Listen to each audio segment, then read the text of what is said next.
Hello friends, മഴ തോരും മുമ്പേ പുത്തൻ പ്രൊമോ വിശേഷങ്ങളിലേക്ക് എല്ലാ കൂട്ടുകാർക്കും സ്വാഗതം. അങ്ങനെ നമ്മുടെ പുതിയ പ്രൊമോയിലുണ്ടല്ലോ കൂട്ടുകാരെ, നമ്മുടെ ചിന്നുമോളെ കാണാൻ നമ്മുടെ രേവതി കുട്ടിയൊക്കെ പോകുക കേട്ടോ. അവിടുത്തെ കുറച്ച് രംഗങ്ങൾ തന്നെ കേട്ടോ നമുക്ക് കാണുവാൻ സാധിക്കും. നമുക്ക് ഏകദേശം കഥ കുറച്ച് വ്യക്തമായി. നമ്മുടെ ഷെറിന്റെ ആ ഒരു കാണാതായ കുട്ടിയാണ് നമ്മുടെ ചിന്നുമോൾ. അത് പിന്നീട് കണക്ട് ആകും. അങ്ങനെ ആയിരിക്കുമല്ലോ കഥ, അല്ലെ? അപ്പൊ നമ്മുടെ ഗ്രേസ് അമ്മ നമ്മുടെ ഷെറിന്റെ വീട്ടിലെ ആൾക്കാരോട് ഷെറിനെ പറ്റി ഇങ്ങനെ ചോദിച്ചറിയുന്നുണ്ട്. ഷെറിൻ ഇതിപ്പോ എന്ത് പറ്റി പെട്ടെന്ന് ഇങ്ങനെ?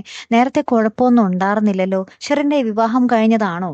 ഷെറിൻ പറഞ്ഞ പോലെ ഷെറിന് ഒരു കുഞ്ഞുണ്ടായിരുന്നോ എന്നൊക്കെ ഒന്നും അറിയാൻ പാടാത്ത രീതിയിൽ ഇങ്ങനെ ചോദിക്കുക കേട്ടോ. അപ്പൊ നമ്മുടെ ഷെറിന്റെ വീട്ടിലെ ആ ഒരു വീട്ടുകാരത്തി പറയുന്നുണ്ട്, ഷെറിൻ ശരിക്കും പറഞ്ഞാൽ ഒരു കുഞ്ഞുണ്ടായിരുന്നു, കുഞ്ഞ് നഷ്ടപ്പെട്ടതിന്റെ ഷോക്കിലാണ്, അവൾക്കിപ്പോൾ നല്ല മുഴുത്ത ഭ്രാന്താണ് എന്നിങ്ങനെ പറയുക കേട്ടോ. അപ്പൊ ഈ ഒരു വാർത്തയ്ക്ക് കേട്ട് ഇങ്ങനെ ഞെട്ടി നിൽക്കുന്ന ഒരു രംഗങ്ങൾ തന്നെയാട്ടോ കൂട്ടുകാരൻ നമുക്ക് കാണുവാൻ സാധിക്കുന്നത്. ഗ്രേസ് അമ്മയ്ക്ക് ഇങ്ങനെ ഞെട്ടി നിൽക്കുന്നുണ്ട് ഷെറിന് സമനില തെറ്റി നിൽക്കുവാണെന്ന് അറിയുമ്പോൾ. അപ്പുറത്ത് നമ്മുടെ ബാലചന്ദ്രൻ, അലീന ആരാണെന്ന് തിരിച്ചറിഞ്ഞതോടുകൂടി നമ്മുടെ ബാലചന്ദ്രന്റെയും കിളി പോയിട്ടുള്ള ഒരവസ്ഥയാണ്. അപ്പൊ നമ്മുടെ ബാലചന്ദ്രൻ എന്ത് ചെയ്യണമെന്നറിയാതെ അങ്ങോട്ടും ഇങ്ങോട്ടൊക്കെ ഇങ്ങനെ പരതി പരതി നടന്ന് ലാസ്റ്റ് കാർ എടുത്ത് എങ്ങോട്ടേക്കോ ആ ഒരു സങ്കടത്തിലും ദേഷ്യത്തിലും എങ്ങോട്ടേക്കോ പോകുന്നുണ്ട്. ഇനി അവിടെ എന്താണ് സംഭവിക്കാൻ പോകുന്നതെന്നും നമുക്ക് കാത്തിരുന്ന് തന്നെ കാണാട്ടോ കൂട്ടുകാരെ. അടുത്തൊരു വീഡിയോയുമായി വരുന്നത് വരയ്ക്കും ഗുഡ് ബൈ.